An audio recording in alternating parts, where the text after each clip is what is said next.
Deus tem vitória para a sua vida, parte 2. Neemias capítulo 4, são 23 versículos que eu passo a ler neste momento. Neemias, palavra do Senhor, capítulo número 4, verso 1 em diante.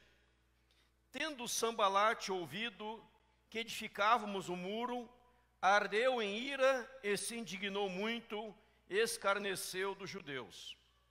Então falou na presença de seus irmãos e do exército de Samaria e disse: que fazem estes fracos judeus? Permite-se-lhes isso? Sacrificarão, darão cabo da obra num só dia, renascerão a casa dos montões de pó, as pedras que foram queimadas.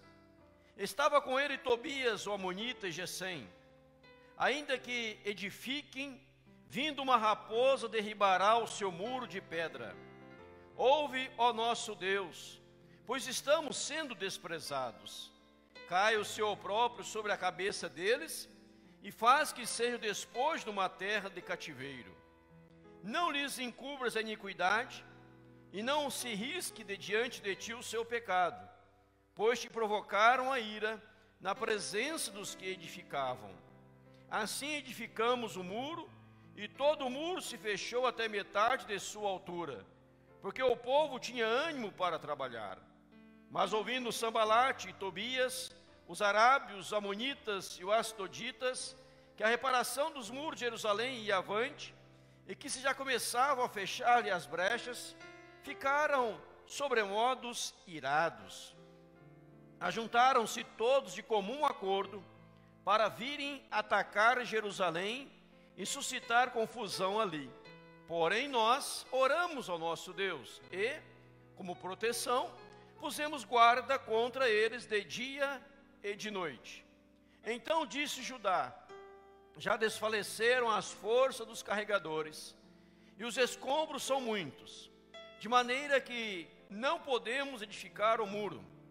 Disseram, porém, os nossos inimigos: nada saberão disto, nem verão, até que entremos no meio deles e os matemos. Assim faremos cessar a obra. Quando os judeus que habitavam na vizinhança deles 10 vezes nos disseram: de todos os lugares onde moram, subirão contra nós. Então pus o povo por famílias, nos lugares baixos e abertos, por detrás do muro, com as suas espadas e as suas lanças e os seus arcos. Inspecionei, dispus-me e disse aos nobres, aos magistrados e ao resto do povo: não os temais, lembrai-vos do Senhor, grande e temível, e pelejai pelos vossos irmãos, vossos filhos, vossas filhas, vossa mulher e vossa casa. E sucedeu que, ouvindo os nossos inimigos, que já o sabíamos, e que Deus tinha frustrado o desígnio deles, voltamos todos nós ao muro, cada um à sua obra. Daquele dia em diante, metade dos meus moços trabalhava na obra, e a outra metade empunhava lanças, escudos, arcos e couraças. E os chefes estavam por detrás de toda a casa de Judá. Os carregadores que por si mesmos tomavam as cargas, cada um com uma das mãos fazia a obra, e com a outra segurava a arma. Os edificadores, cada um trazia a sua espada à cinta. Assim edificavam. O que tocava a trombeta estava junto de mim. Disse eu aos nobres, aos magistrados e ao resto do povo: grande e extensa é a obra, e nós estamos no muro muito separados, longe uns dos outros. No lugar em que ouvirdes o som da trombeta, para ali acorrei a ter conosco. O nosso Deus pelejará por nós. Assim trabalhávamos na obra, e metade empunhava as lanças, desde o raiar do dia até o sair das estrelas.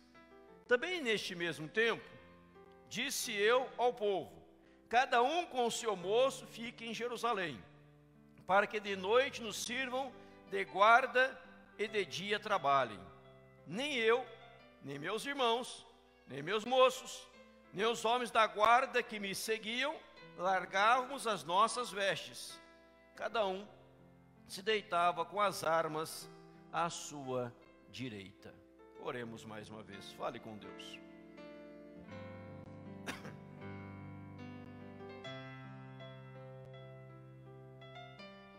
Pai querido, em o nome do Senhor Jesus, fala ao nosso coração, instrua-nos por meio da Tua santa palavra, usa-nos como servo do Senhor, para falar ao coração do Teu povo. A palavra minha tem poder para chegar aos ouvidos, mas a do Senhor para penetrar no coração.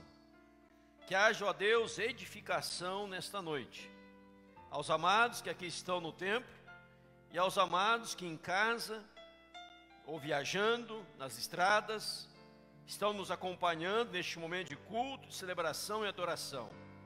Que haja, ó Deus, profunda edificação, que o Teu nome seja glorificado, Teu nome seja honrado, hoje, agora e para todos sempre, em nome de Jesus. Amém. Queridos, Deus tem vitória para a sua vida, parte 2. Como eu disse, repito, de manhã eu preguei era o mesmo tema, era a parte 1 da palavra do Senhor, e agora nós estamos em Neemias capítulo 4. Neemias é um livro apaixonante. Neemias é um livro excepcional, extraordinário. A história da reconstrução dos muros de Jerusalém. Neemias veio do cativeiro com a nobre missão de reerguer os muros de Jerusalém. Toda Jerusalém estava derribada, toda Jerusalém estava destruída, aniquilada. Os muros estavam no chão, falta de muro, falta de segurança. E Neemias vem neste firme propósito de reerguer. Quando Neemias recebe a notícia da situação de Jerusalém, ele estava, segundo o capítulo 1, servindo ao rei na Babilônia. Ele estava servindo ao rei. E o rei o libera para ir a Jerusalém e reerguer os muros. Uma obra grande, uma obra gigantesca. O verso 19 do capítulo 4 usa a expressão grande e extensa é a obra. Mas, lá no capítulo 6 de Neemias, no verso 15, vai dizer que em 52 dias o muro todo fora reerguido. Neemias 6,15 fala: acabou-se, pois, o muro aos 25 dias do mês de Elul, em 52 dias. Neemias não gastou nem 60 dias para reconstruir todo o muro de Jerusalém. Nem 2 meses, 52 dias. Uma obra grande e extensa, mas feita num tempo recorde, num tempo rápido demais. Mas eu preciso olhar para este texto e saber que Deus também, como deu a ele vitória, Ele dá a vitória a nós, de igual forma. E quais são os passos? O que eu preciso entender deste texto? O que eu preciso assimilar deste texto, trazendo para a minha vida, para a sua, para a nossa vida particular, no nosso dia a dia? Em primeiro lugar, vamos ver aqui no texto, o que o povo havia feito. Vamos ver juntos aqui, o que o povo fazia. Quando olhamos para o texto, nós vemos que o povo edificava. O que mais? O povo dava cabo da obra. Era isso que eles estavam dizendo aqui, no versículo 2, permitir-se-lhes isso, sacrificarão, darão cabo da obra num só dia. Veja que no verso 2, eles estavam edificando o muro, eles estavam dando cabo da obra. Tamanha era a empolgação, tamanha era o movimento de todos eles, que o inimigo chegou a dizer: darão cabo da obra num só dia. Eles também, ali renascia o povo, porque o povo havia sido destruído, levado para cativeiro, 70 anos na Babilônia, retornando da Babilônia após 70 anos. Então era um começo ou um recomeço de uma nova história. Vamos reerguer, vamos começar de novo. E aqui a palavra do inimigo era essa, no verso 2 ainda: renascerão a casa dos montões de pó, as pedras que foram queimadas. Havia um montão de pedras, havia ali, diz aqui a palavra, montões de pó, havia muito entulho, e eles estavam renascendo. Renascia uma nova nação, renascia um novo povo. O povo ia avante, não desanimado, mas indo adiante, avançando cada vez mais. Verso 7 vai dizer no finalzinho: ia avante e já se começavam a fechar as brechas. O povo ia avante. Todas as brechas do muro estavam sendo fechadas. Estava trazendo segurança. Esta era a ação do povo. Mas por que o povo agia assim? A Bíblia vai dizer que o povo tinha ânimo.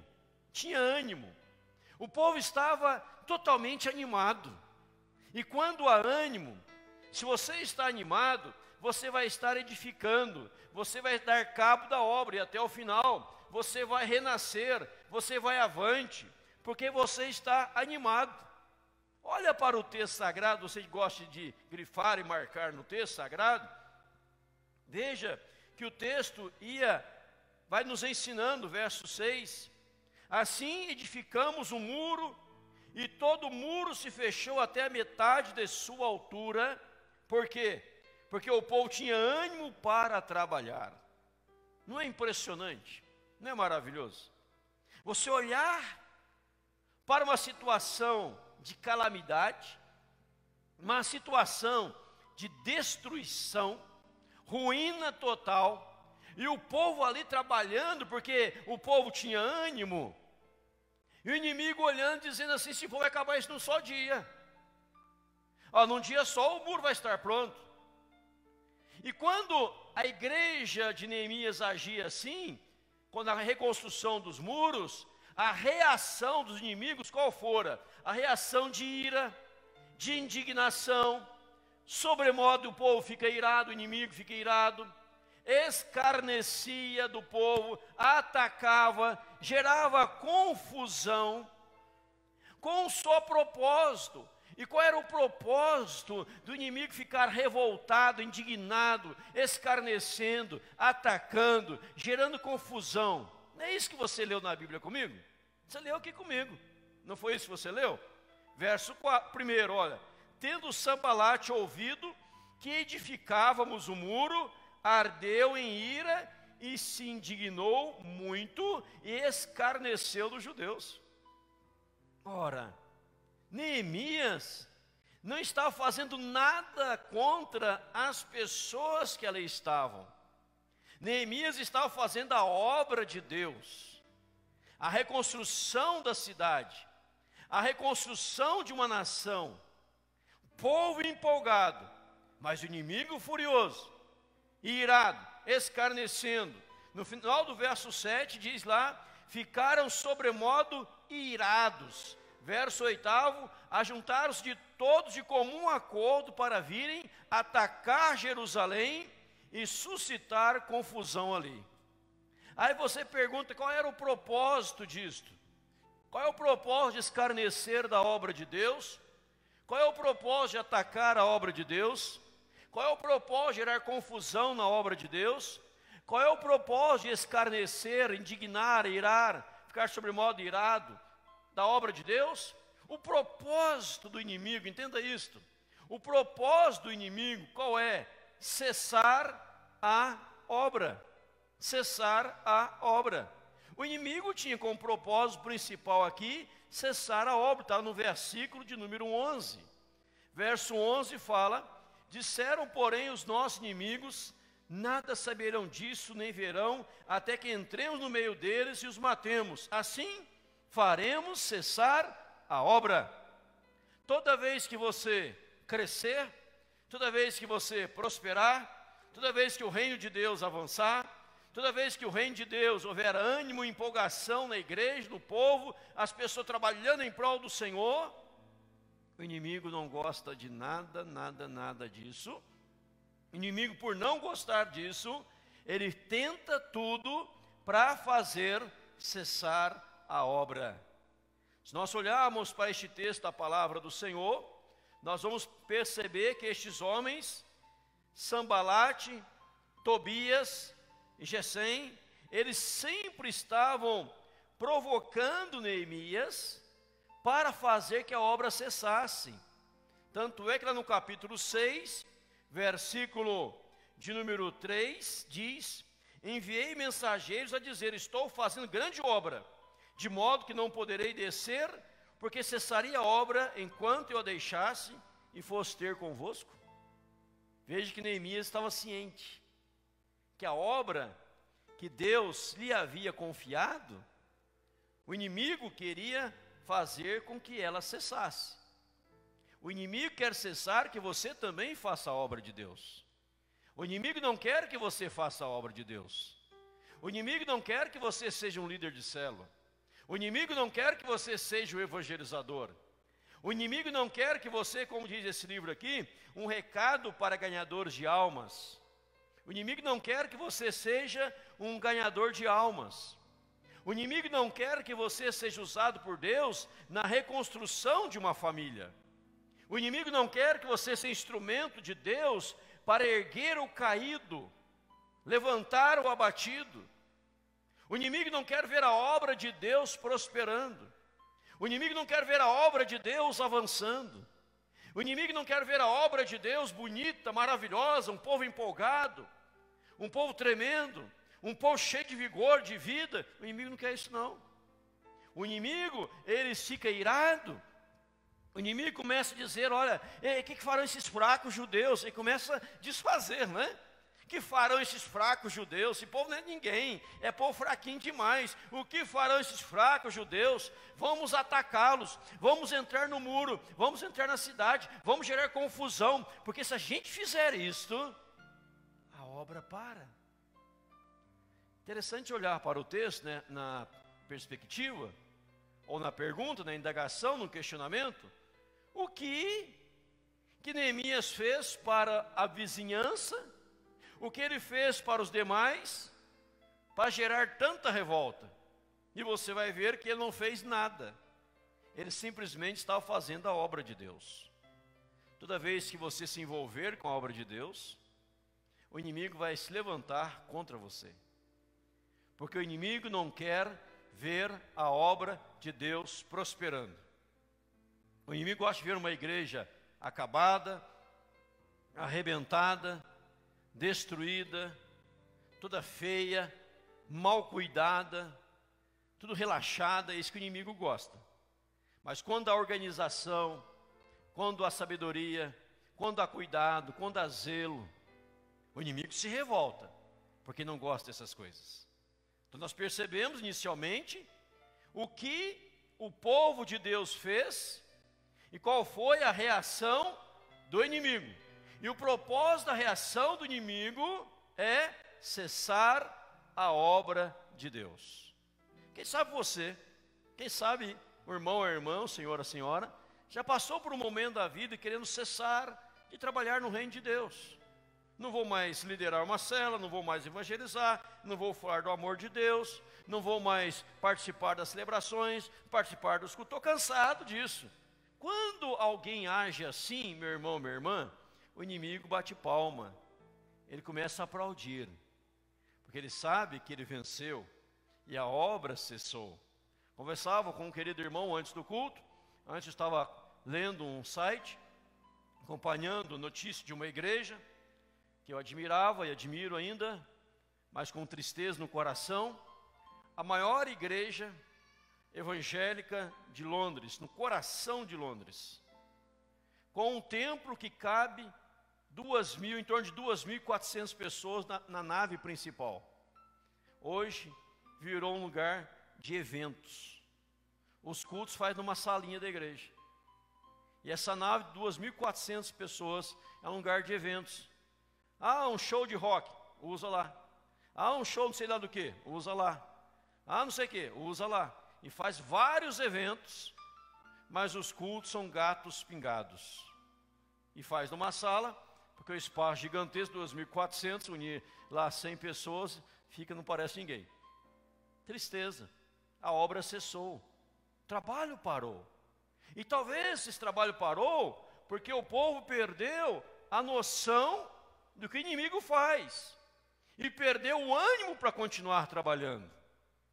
Neemias sempre dizia para o povo, tem de bom ânimo, não perca o ânimo.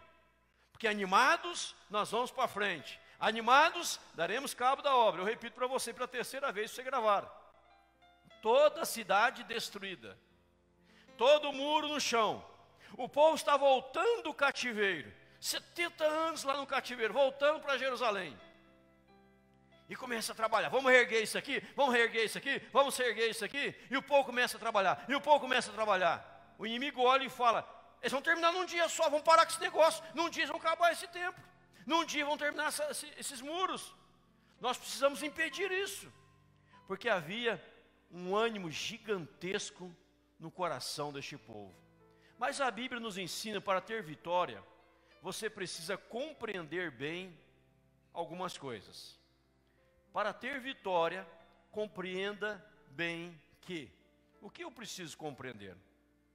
O texto vai trazer para você e para mim 3 coisas que eu vou mencionar aos amados a partir de agora. 3 coisas para ter vitória na vida. Primeiro, a soberania divina não elimina a responsabilidade humana. Guarde isto. A soberania divina não elimina a responsabilidade humana.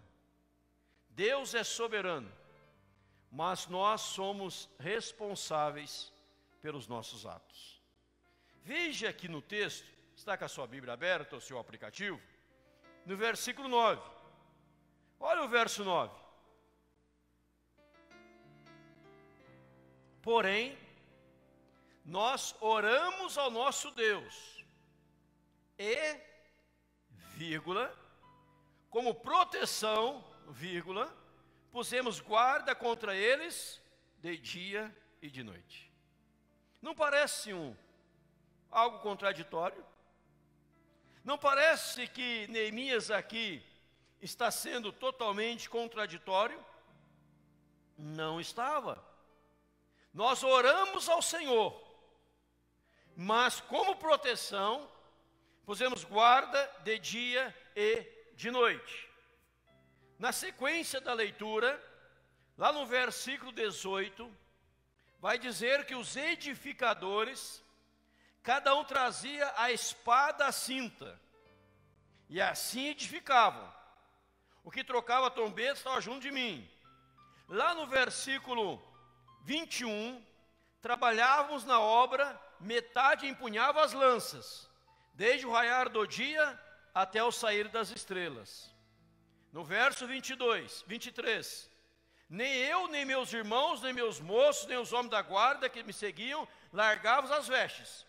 Cada um se deitava com as armas à sua direita. Ora, eu estou orando para Deus proteger, mas eu também estou preparado para os ataques do inimigo. O inimigo dizia assim: nós vamos entrar na cidade, nós vamos gerar confusão e nós vamos arruinar com eles, e a obra vai parar. Veja o versículo 10. Então disse Judá: já desfaleceram as forças dos carregadores, os escombros são muitos, de maneira que não podemos edificar o muro. Disseram, porém, os nossos inimigos: nada saberão disto, nem verão, até que entremos no meio deles e os matemos. Assim faremos cessar a obra. Você liga o verso 11 ao verso 8º. O verso 8º, de comum acordo, atacar Jerusalém, suscitando confusão. No verso 11, os inimigos disseram: nada saberão, até que entremos no meio da cidade e os matemos. Até que entremos no meio da cidade e os matemos. Diz aqui o verso número 11, e a obra cessa.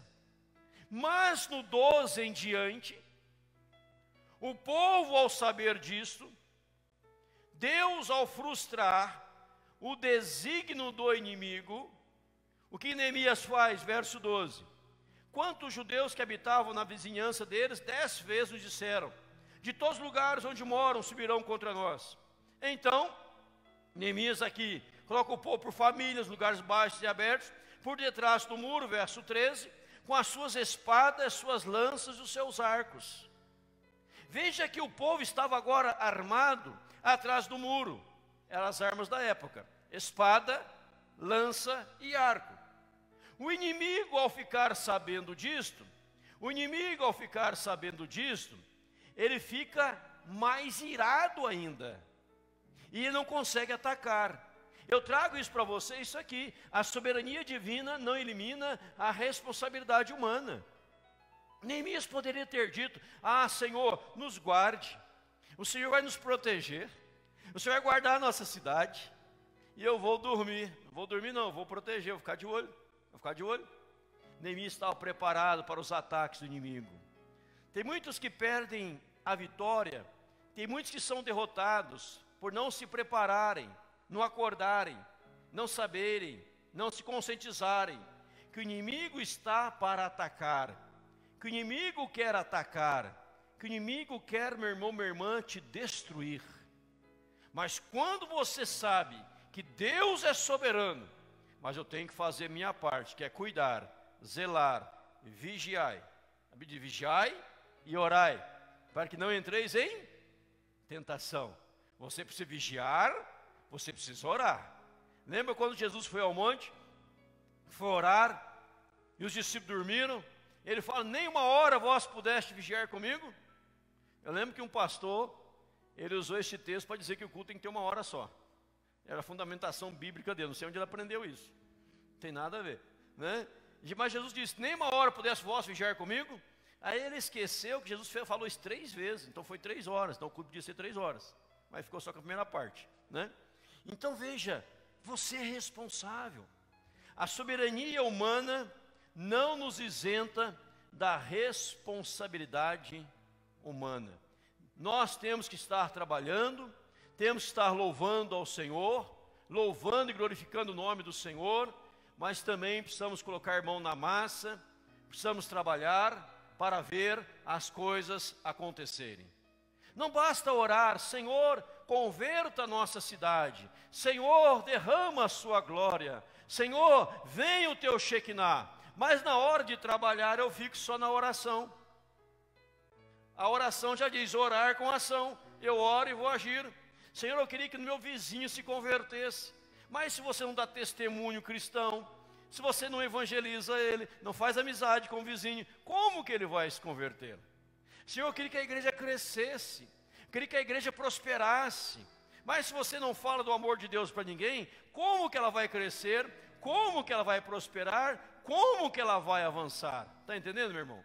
Ah, Senhor, eu quero um emprego melhor, eu quero ganhar mais, eu quero ser mais capacitado. Me capacita, Senhor. Eu quero passar neste vestibular, eu quero passar, ó Deus, nesta prova, eu quero triunfar. Então você precisa o quê? Trabalhar. Você precisa estudar.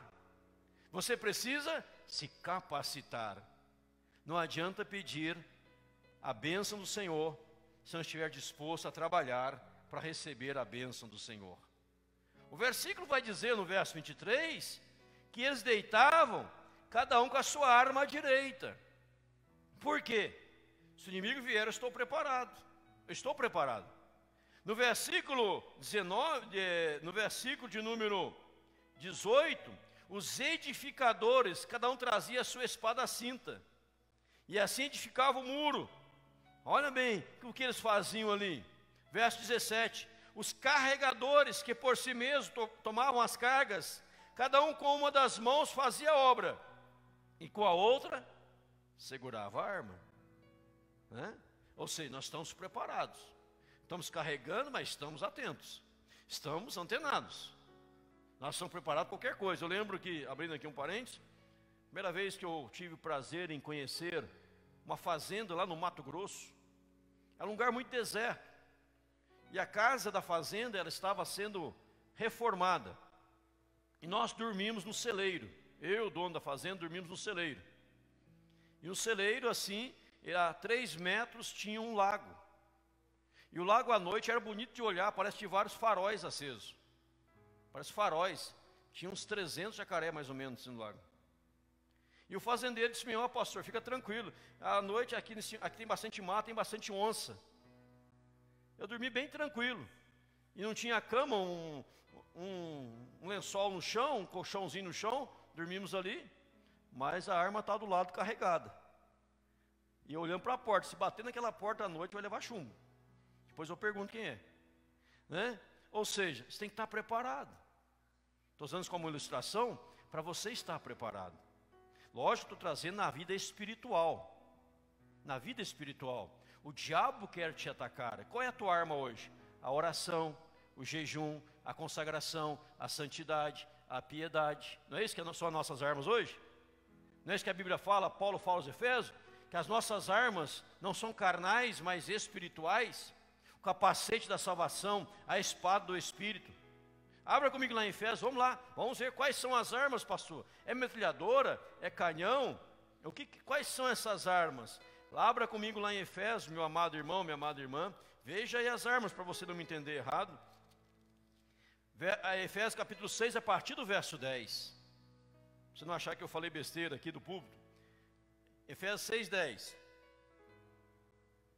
Quanto ao mais, sede fortalecido no Senhor na força do seu poder.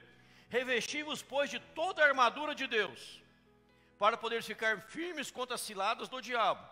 Porque a nossa luta não é contra o sangue e a carne, sim contra os principados e potestades, contra os dominadores deste mundo tenebroso, contra as forças espirituais do mal nas regiões celestes.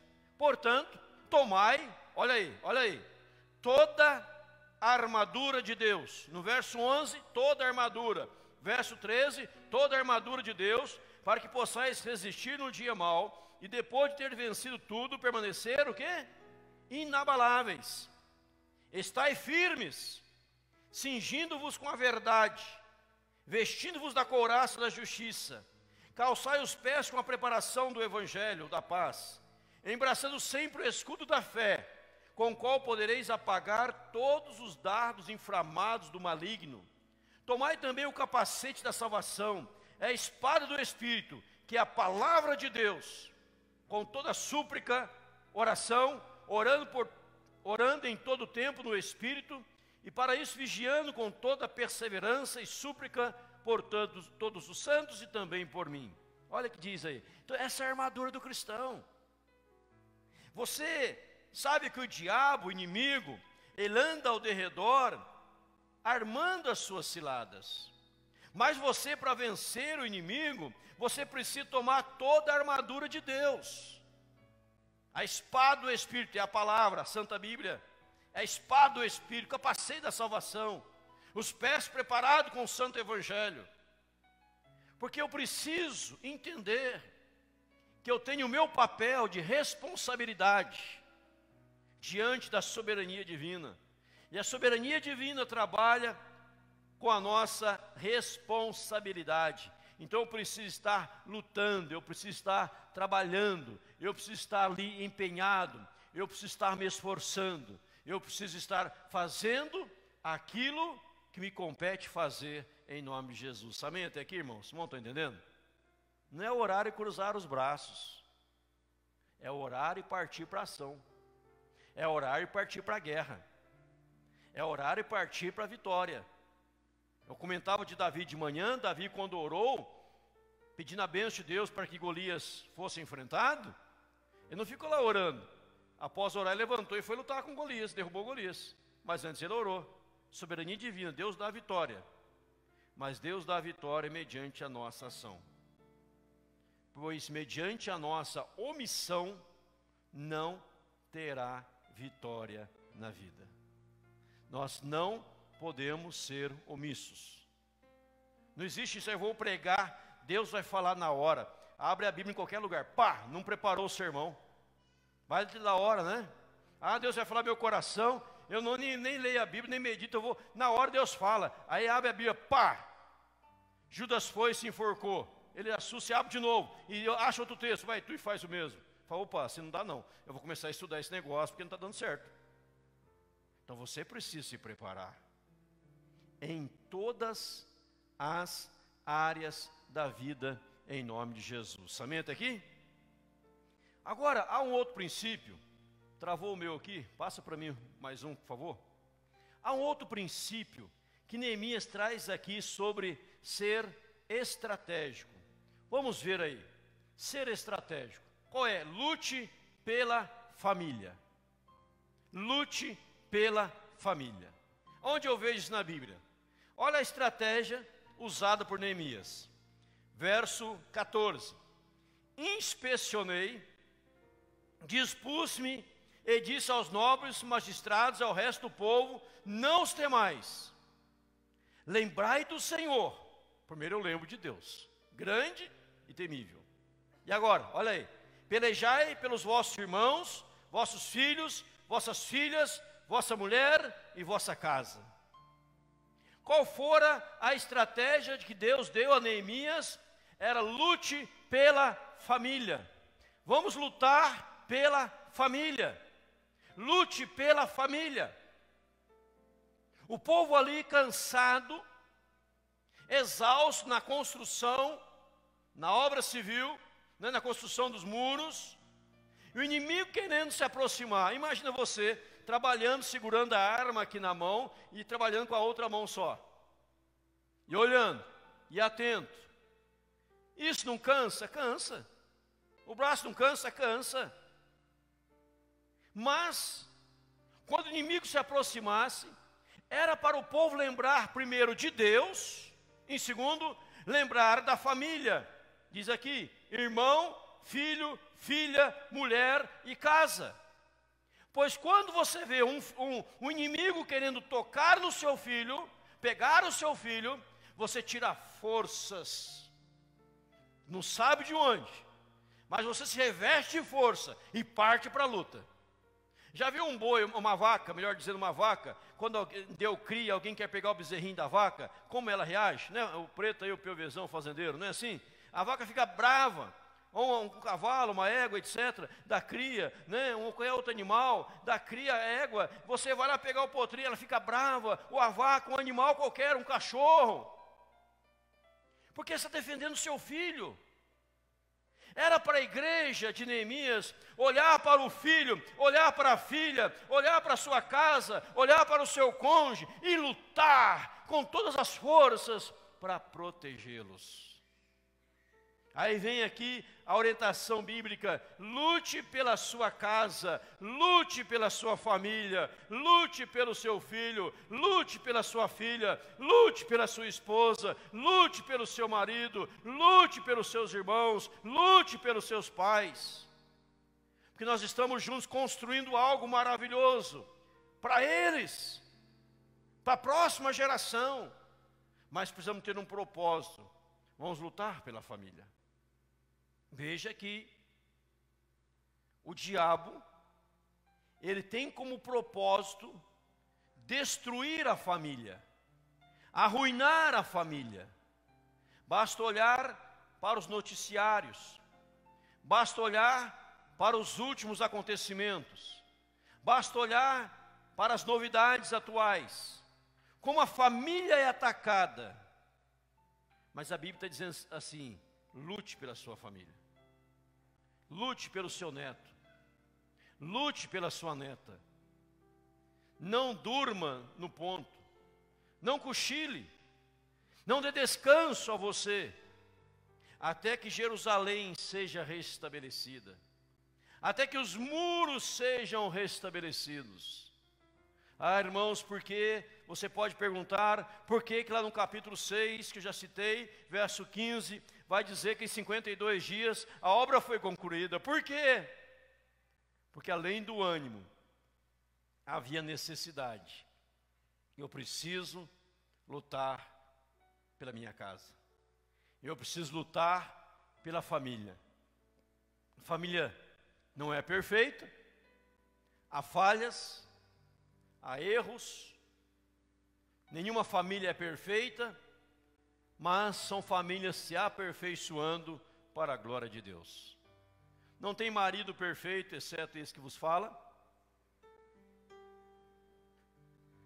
né?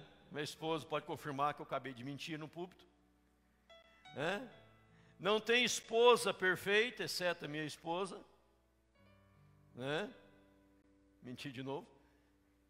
Não tem filho perfeito, não tem filha perfeita, não tem pastor perfeito, não tem líder perfeito, não tem igreja perfeita. Tem pessoas se aperfeiçoando. Mas quando estamos dispostos a lutar pela família, nós veremos a família restaurada pelo poder e pela graça de Deus. Quem conhece a família que está no telão, vai saber do que houve, que deixou de acontecer, e da restauração que Deus fez na vida da família que está na tela aqui da nossa igreja neste momento. Lute pela família, não desista da família, lute pelos seus. Apesar das imperfeições, aprenda a amar, aprenda a aceitar, compreender e caminhar lado a lado com a graça de Deus. Então Neemias fala, olha, lembra do teu filho, lembra da tua filha. Então você vai lutar, você vai batalhar, porque de você depende o sucesso da sua casa. Deus já determinou, já ordenou a bênção, mas a sua ação e reação vai determinar o sucesso da sua casa em nome de Jesus.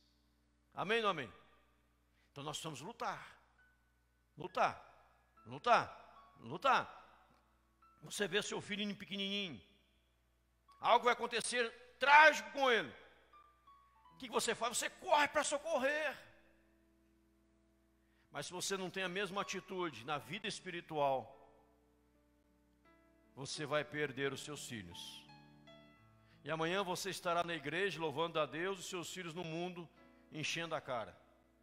Deus repreenda isso em nome de Jesus. Nós vamos dizer como Josué: eu e minha casa serviremos ao Senhor. Eu e minha casa serviremos ao Senhor.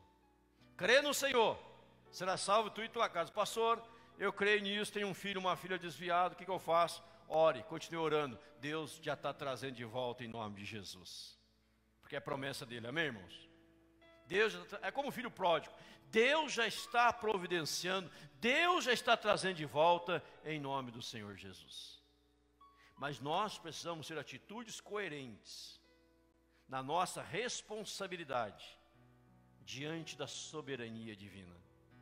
Não é porque o Senhor é soberano, Ele sabe de tudo, tem todo o poder nos céus e na terra, Ele é onipotente, onisciente e onipresente, está em todo lugar ao mesmo tempo, né? O nosso Senhor maravilhoso.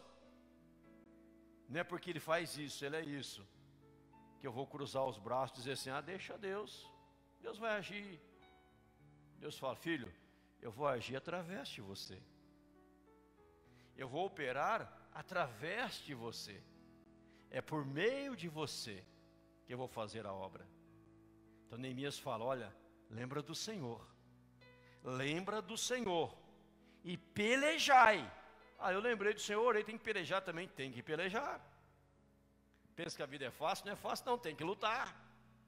Acordar cedo, ir ao trabalho, lutar, ganhar o pão de cada dia, louvado seja Deus, mas fazendo para o sucesso da sua família, da sua casa, em nome de Jesus. E há outro ponto aqui importante, aí nós já lemos em Neemias 4,14, que é lutar pela família. Há um outro ponto importante: não lute só, somos um povo e não uma ilha. Não lute só, somos um povo e não uma ilha. Olha que Neemias traz aqui, impressionante. Veja comigo, acompanha comigo o versículo 18. Você vai ficar apaixonado por este texto. Olha o 18 e 19. Os edificadores, cada um trazia a sua espada à cinta, e assim edificavam que tocava trombeta estava junto de mim. Disse eu aos nobres, aos magistrados e ao resto do povo: grande e extensa é a obra, e nós estamos no muro muito separados, longe uns dos outros. No lugar em que ouvires o som da trombeta, para ali acorrei, a ter conosco. O nosso Deus pelejará por nós. Veja bem, assim trabalhávamos na obra, metade empunhava as lanças, desde o raiar do dia até o sair das estrelas. Resumindo, traduzindo o texto, as pessoas estavam reerguendo os muros. Neemias trabalhando, com a espada na mão, trabalhando com a outra. Ao lado dele, tinha ali o músico, não é isso? Ao lado dele, tinha ali o seu cantor, ao seu lado, aquele que ia tocar a trombeta. Tocar a trombeta. Ele diz: no lugar em que ouvires o som da trombeta. Ou seja, nós estamos separados, trabalhando, mesmo propósito, mesma missão, mesma obra, reino de Deus, glória de Deus, louvado seja o Senhor. Só que você está a 10 metros de mim, eu estou aqui, outro está a 20 metros, outro a 30 metros. Aquele que está a 30 metros tem a trombeta, o que tem a 20, está a 20 tem a trombeta, eu tenho a trombeta comigo, o moço que toca a trombeta. Ou seja, se o inimigo chegar aonde eu estou, sozinho eu não vou resistir. Sozinho eu não posso vencer. Porque o inimigo vem com força. Então o que eu faço? Eu toco a trombeta. E você que ouviu a trombeta corre do meu lado e juntos nós vencemos. Irmãos, é o princípio bíblico para ser vencedor. Você não está conseguindo vencer sozinho? Toca a trombeta, peça ajuda, peça socorro, grite por socorro. Não espere o inimigo atacar, o inimigo destruir, o inimigo te arruinar, o inimigo te colocar no chão, pisar no teu pescoço, tirar a tua vida, para depois você falar: socorro. Não adianta mais. Já acabou com a sua vida, já destruiu a sua vida, o seu ministério, a sua obra, tudo que você tinha, já foi por água abaixo. Quando você percebeu que a situação estava ficando complicada, você grita: socorro, irmão, socorro, irmã, me ajude aqui, ora comigo, ora por mim, clama comigo, jejua comigo aqui, para que eu possa vencer. Que nós precisamos vencer. Não é eu vencer, você vencer. Nós precisamos vencer. E ele dá o incentivo: o Senhor pelejará por nós. Por nós, não por mim, por nós. Que nós somos uma só igreja, nós somos um só povo, nós somos um só rebanho. Então se a igreja A está precisando de ajuda, ela grita: socorro, e nós vamos socorrer.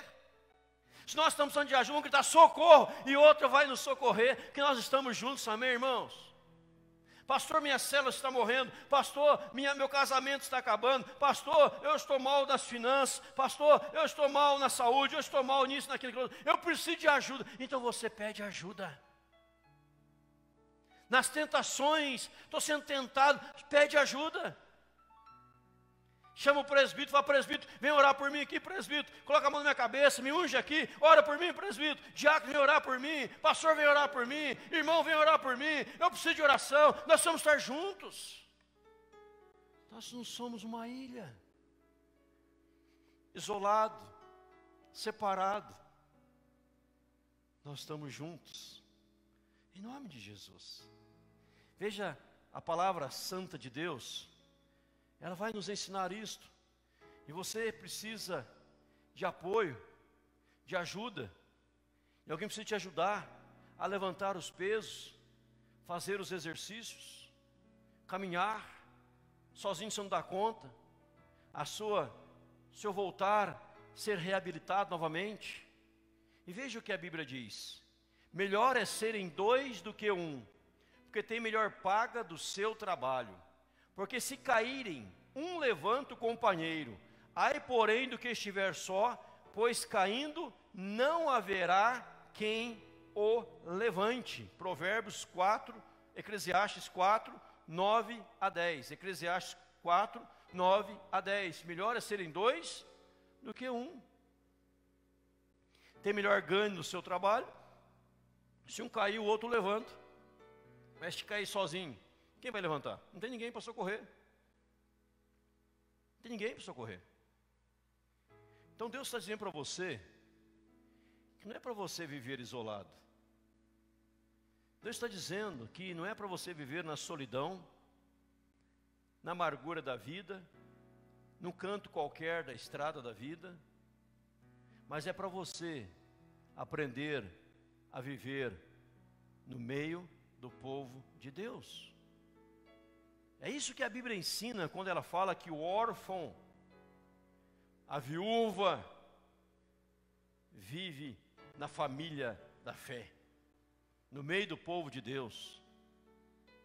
Porque o órfão encontra pais e mães, a viúva encontra ali companheiros para lhe orientar, ministrar, abençoar, socorrer. Não vai ficar lá abandonada. A igreja assiste órfãos e viúvas. Deus não quer que você seja uma ilha.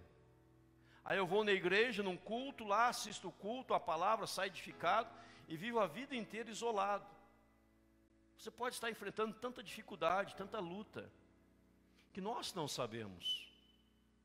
E nós temos o poder e a graça de Deus em te ajudar, em te socorrer, em te fortalecer com uma palavra amiga, com uma oração poderosa, com uma unção especial. Mas nós precisamos saber. Nós aqui, pastores, não temos ainda, não foi inventado aquela bola de cristal para saber o que as pessoas estão passando. Mas nós, eu, pastor Leonardo, somos pastores da central, da sede, e os demais que estão me ouvindo das congregações, nós estamos atentos 24 horas, se alguém precisar. 24 horas. 24 horas. Madrugada, qualquer hora, precisou, pode ligar. E uma coisa que eu mais abomino, vou dar aqui um testemunho de um pecado.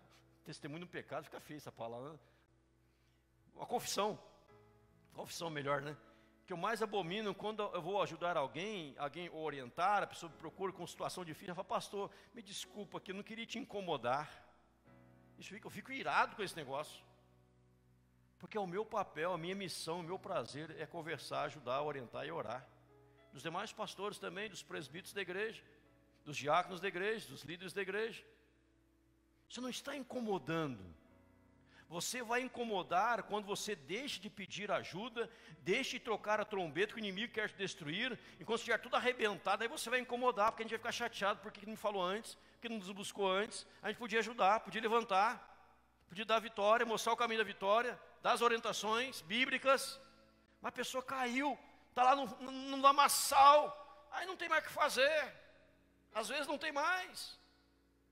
Irmão, estão entendendo? Neemias fala, tocai a trombeta. Todos os pastores da central estão à sua disposição 24 horas. E se alguém não te atender, você me fala que eu mando embora. E se eu não te atender também, eu me demito.